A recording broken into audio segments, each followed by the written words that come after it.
was anyone going to buy this product? So we had to do a ton of like upfront validation work and really just make sure that, there was demand there.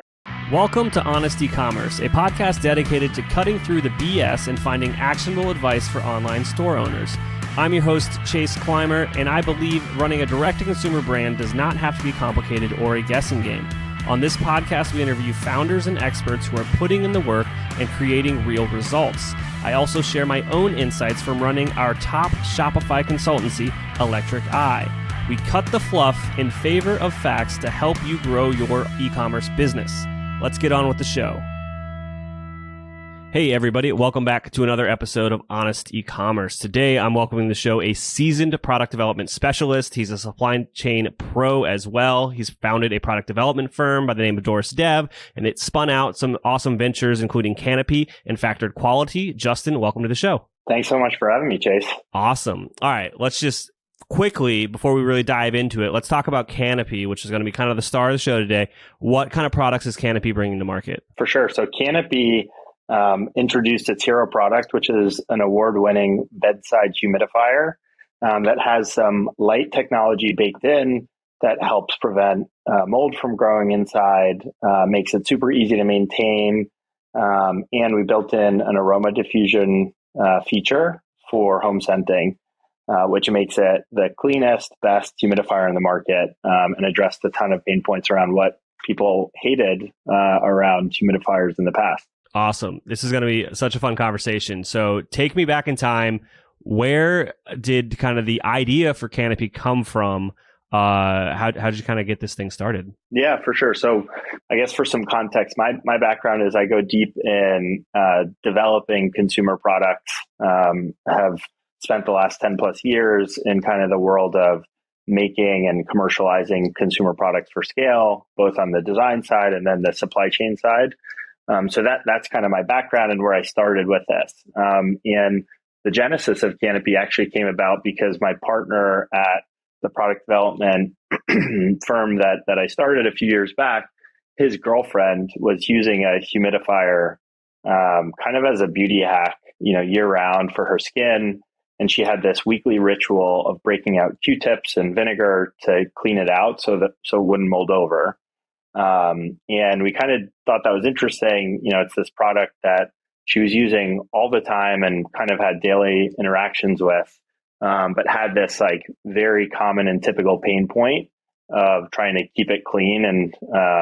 And when we dug into that, we realized that a lot of people had that pain point. Everyone had a story about how their humidifier would mold over and was really hard to maintain, and it was a hassle and a headache. And we thought that was really interesting because it was a category or a product that really wasn't talked about or considered very much. And so as a product dev person, somebody that's gone deep in consumer product, we started kind of digging into it.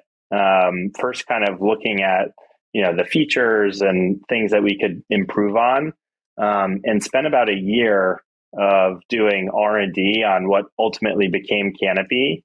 And through that process, what was really interesting was we kind of fell back on that insight that my partner's girlfriend was using it as this beauty hack for skin. And that kind of resonated with a lot of people. So as we were going through this process of designing and re-engineering a humidifier to make it better and easier to maintain, we kind of realized there was an opportunity to really focus on positioning it as a tool for beauty benefits, for skin health benefits. And so that was the original genesis that we kind of chased and fell down the path with ultimately what became Canopy. Absolutely. Now, with kind of taking a year for R&D, I guess we need to highlight a bit more about your background. If I was like an entrepreneur out there, what was kind of the advantages of your background and how you guys DIY'd this yourself versus what an entrepreneur might need to either hire out for or the skill sets that they might need to have in-house to kind of figure out some of these challenges? Yeah, I think there's two dimensions to that. One is, I guess, I had started and built up a product development agency, so had the luxury of having kind of the resources and some folks around me that were product experts, so designers, engineers, people that I would be able to lean on to help kind of lead some of the work through that R&D process, which was incredibly helpful. But the second piece of it, which you don't need to have the luxury of having, is really kind of this curiosity that keeps pushing you to go down this rabbit hole where it's like, okay, you start with a problem. And our problem, or interesting tidbit that we kind of came across, was that everybody had this really negative experience with humidifiers where they would mold over and they were a pain to kind of maintain. And that was just the starting point. And the curiosity kept kind of moving us down the field where we were like, all right, we can figure out, one feature around how to solve for this problem, but it would open up the door for something else for us to work on. And the curiosity was strong enough to kind of keep us moving down the field in that same direction. And so what I would say is that, it was great that, I was lucky to have the resources of, the product development team around me. But B, it also required like the constant drive to keep kind of pushing towards a solution for something that might not have been super obvious right out of the gate. Absolutely. So you've got this year of R&D under your belt. You've got a product now. You have you've done the research. You're like, all right, I think we're on to something. What's the next step after kind of having a product? What do you do? Yeah. Well, I mean, for us, the thing that was, we kind of know what the trajectory looks like for bringing a product, or at least figuring out how to set up a supply chain for a product, which is, all right, you create the technical assets, like the design assets, the engineering assets, the CAD, the color material finish documents, the bill of materials, like all of those technical assets, you kind of organize into a package that you then can bring to a manufacturing partner. And for us, we kind of scoured the landscape and looked for manufacturing partners that had experience in a relevant category, making kind of small appliances, and then conducted a request for proposal, an RFP, to go figure out who would be the best fit to manufacture the product at scale. And that process takes weeks to months, depending on, how hard you want to look or how easy it is to find and engage one of those potential manufacturing partners. And so we kind of kicked that off with our team to go find the manufacturing partner for scale. But as we were doing that, I think, the thing that we weren't really sure about was what the demand was like on the other side. So in parallel to that, we wanted to kind of do the work to figure out, are we going to invest all of this time and energy into a product? And on the other side of that, was anyone going to buy this product? So we had to do a ton of like upfront validation work and really just make sure that, there was demand there. And the way that we did that, really the early stages, it really felt like kind of a snowball gathering momentum. But the way that we did that was just putting the idea in front of people that we deemed to be kind of experts or would be most excited about something because we were positioning it as a new beauty device, or somebody who was obsessed with skin health, or somebody that we thought, had previous negative experiences with humidifiers. And so we just, we basically pitched our product idea to probably hundreds of people to just get data points to make sure that we were on the right track and there was at least some semblance of demand before we kind of went down the path of investing the time and energy into the supply setup work. Is there anything else that you did kind of to validate the idea and make sure that you had product market fit, or even partners that you utilized to go from really 0 to 1 to find these first initial customers? Yeah, for sure. So outside of just those kind of conversations within our network, there were a couple other resources or things that we did, tactics that we did. So one is we actually reached out to kind of merchants or folks that worked within the retail space to pitch the concept to them, to see, whether or not there was interest, demand, or anything like that already kind of within the landscape. And so we got some early pieces of feedback around like who the competitors were, where we needed to kind of position the product for it to be different or unique relative to other products out there. And then the other thing that we did is we actually made some like low level ads to run on Facebook that we just shot on our iPhone with humidifiers, basically highlighting some of the pain points that we knew people had with humidifiers that drove to a site for people to opt into an email, basically sign up for email. And we were able to use that to kind of just deem some low-level interest in the category to begin with by spending money on Facebook and driving traffic to the site where we were capturing emails. Hey there, merchant. Are you tired of trying to navigate the wild world of e-commerce on your own? Are you looking for a partner to help you achieve your goals? Look no further than the Shopify Plus agency Electric Eye. Our team has a proven track record of helping our clients make millions with strategic design and development.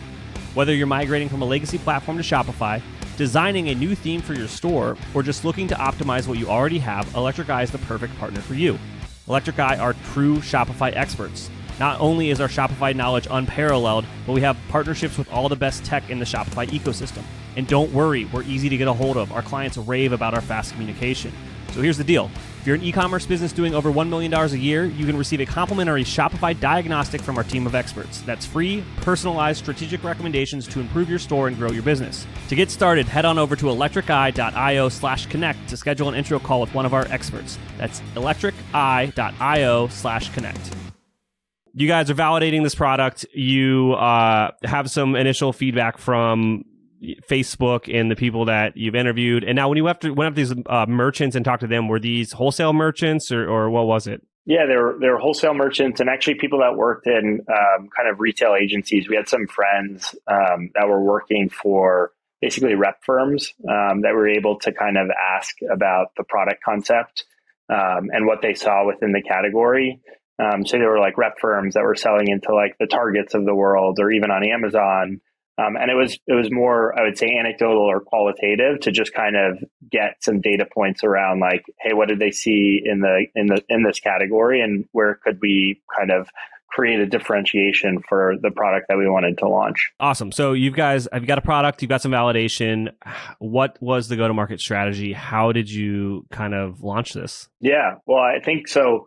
For us, again, my background's in, product development and supply chains. And we wanted to, and as is my partner, and we wanted to launch a beauty tool, which is like a totally foreign, landscape for us. We didn't really have experience in beauty. It's a pretty like tight community and audience that you're, targeting or chasing after with a new product. So it's not an easy pool to jump into.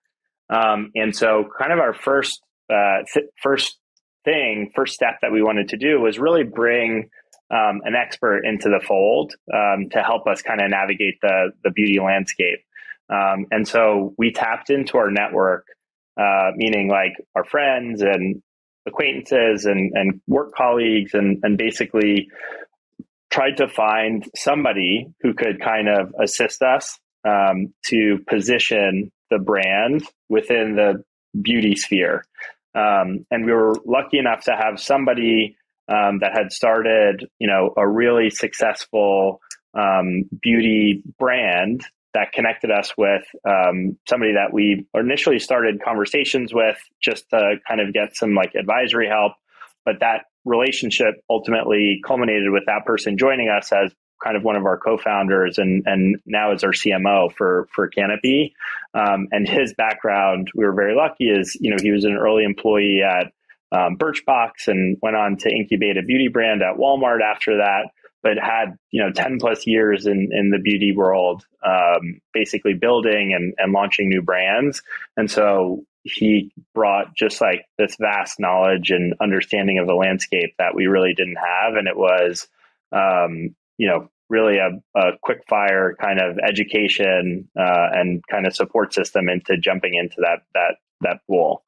And so we were really lucky with that. But once we had, our co-founder that understood, how to position the brand for the target demo that we wanted, then we basically needed to figure out a strategy that would create a splash, because one of the things that we were limited with was we didn't have a ton of capital, a ton of runway to basically throw at a launch. We had limited resources, so we weren't going to just go spend it on performance ads or, a big splashy event or something like that. And so what we decided on doing actually for our launch was really leaning into editorial and earned media, because we thought we would be able to stretch, our energy and our dollars further, because some of the early signals that we had in those conversations I mentioned with folks in the beauty world indicated that there was, this undercurrent of people using humidifiers like as a beauty hack for their skin, but there was no brand that was really leaning into that to kind of own that space. And what we realized was that a lot of people's ears perked up when we said we were going to be creating something to address that need. And so we thought that if we could kind of pitch that to beauty editors and to like the beauty publishers, we would be able to get placement. And so it was a hunch that we kind of leaned into for our go-to-market strategy, which ultimately really paid off. So we hired, and this was one of the areas where we did invest in, but we hired an amazing PR firm that specialized in the beauty world. And she was able to help introduce us and get us in front of dozens of beauty editors across really all of the beauty pubs before we brought the product to market. And we pitched Canopy. We pitched why it was not just a best-in-class humidifier, which everybody was kind of confused about at the time. Why is this, humidifier brand getting pitched to an editor at Vogue? But once we were able to kind of convey the skin health benefits and, how important it is to put your skin in optimal relative humidity in your home and how important it is for skin barrier health, and nobody's thinking about it, did kind of these beauty publishers finally realize like, oh, wow, this is super interesting. And the big unlock for us was that they were getting pitched, day in, day out, all of these consumables and topicals and creams and goops, for beauty, but nobody was really pitching them devices that were kind of focused on the environment around the skin, not just for what goes on the skin or in the body. And so it was this refreshing take on what a beauty product was and what a beauty brand represented. And so I think that was a really important kind of unlock for us, because what it did was it was a refreshing and new take for editors to kind of latch onto. And for our launch, we were then able to kind of translate that or parlay that into having a lot of editors write about Canopy for our launch out of the gate, because it was just something that they hadn't seen or they were traditionally used to getting pitched. And so for that, that was kind of our big kind of unlock going to market. Yeah, that's fantastic. I think earned media is a very underutilized way to build a brand. Most people are just like dumping money into Facebook and Google and paying to acquire customers that way. I kind of want to go back though and highlight or just ask a more specific question about your co-founder. For people out there that are building a brand and potentially exploring this avenue, what would you say? What should you be looking for in a co-founder? And was there any like benefits outside of like just like it felt like a shortcut? Yeah. I mean, I think, so the original kind of team was myself and my partner from the product development agency, who is our head of product. So he is kind of the technical brains of the operation. He's an engineer by trade, whereas I kind of focus on supply chain operations, more of kind of like business operations. And so he and I have a great working relationship, but very much focused on product and supply. And what was really interesting is when we brought our third co-founder into the fold, who came from beauty, and he has really strong marketing chops and understands kind of brand strategy and retail relationships and brand partnerships and all that. It was a new dimension that the two of us really didn't have experience going deep on.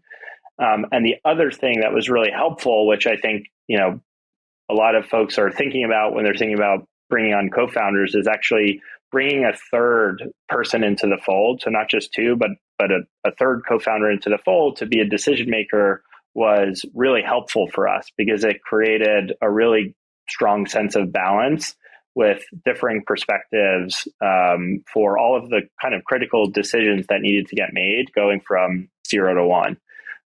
And we felt like between the three of us, we had a really good coverage of all of the different areas that we needed to have covered for bringing a new product into the world. That's fantastic. I'm just going to point something out there is when you're getting a co-founder, something that you said, but you didn't really highlight is like everyone has a specific set of skills. And I'm going to say it is you don't need a co-founder that does the exact same thing you do.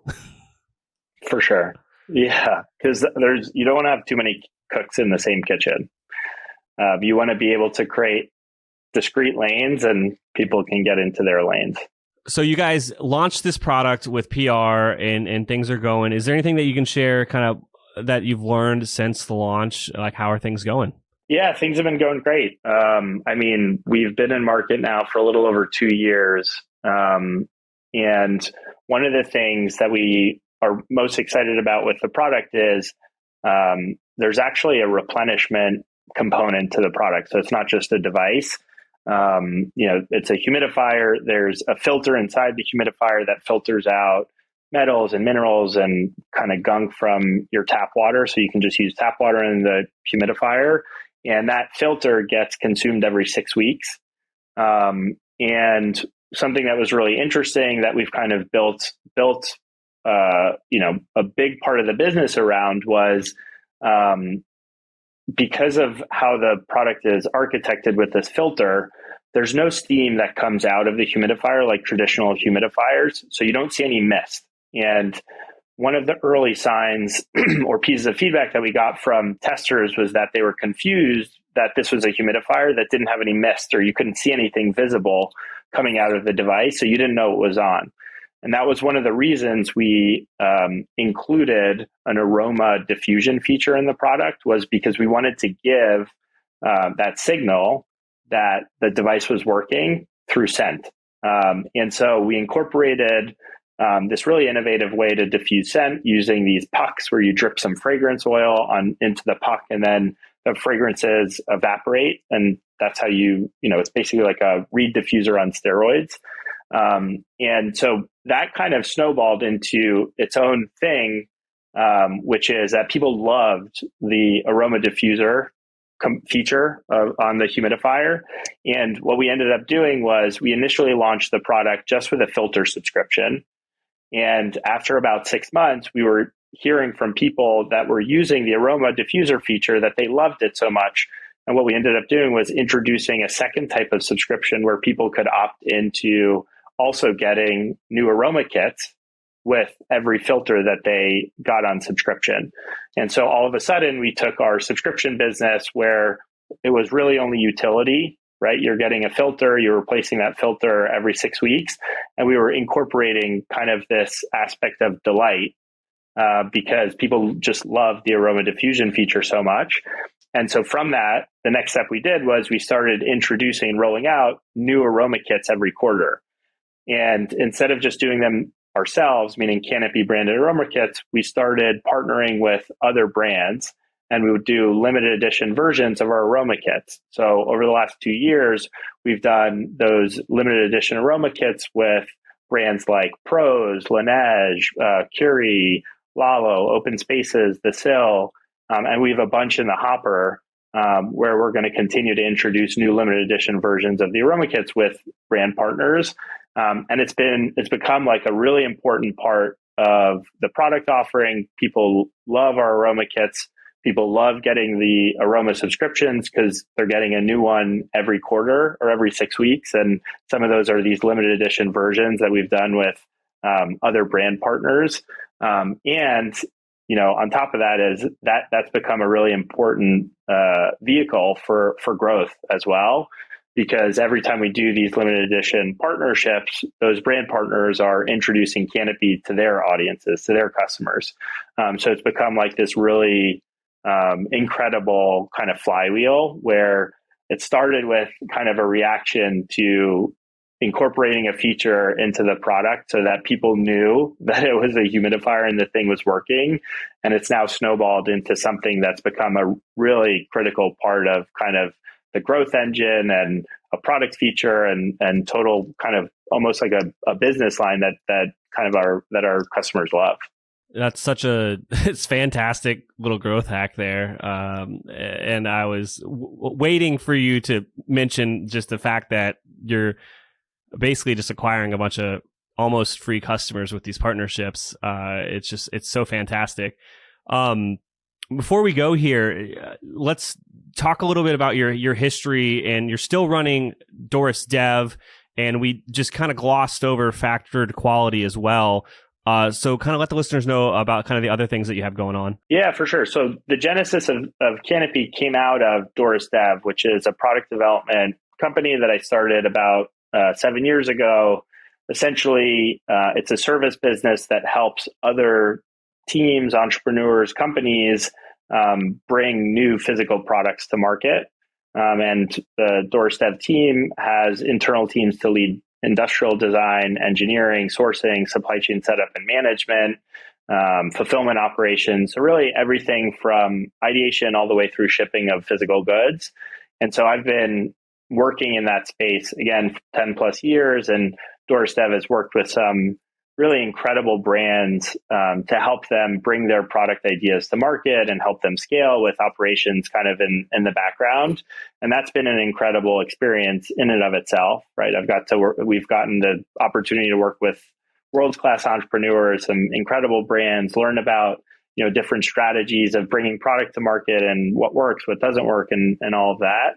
And so really fortunate to have kind of that front row seat and was able to leverage that for bringing Canopy to market. And out of that experience, we also incubated another business called Factored Quality, which was essentially we partnered with a company that was building a software solution in the supply chain space. And we were doing one piece of work that we were doing on the supply chain operations side was quality control for product brands, which basically means, we were helping to send inspectors to factories to qualify them or to go sit at the factory during production to make sure that the goods were meeting all of the specs when they came off the factory floor.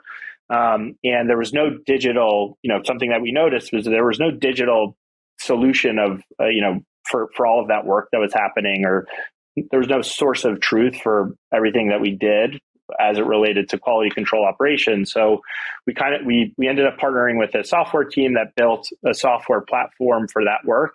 And then on the back end, our team was doing essentially all of the quality control coordination and operations work.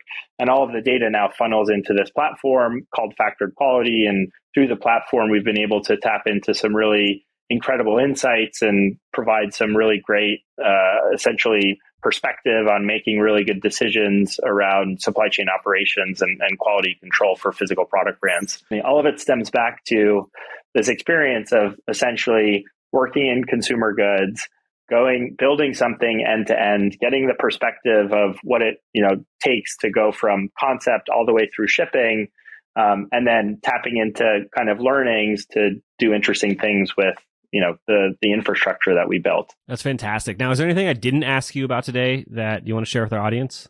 I think you did a great job diving into the right questions about Canopy.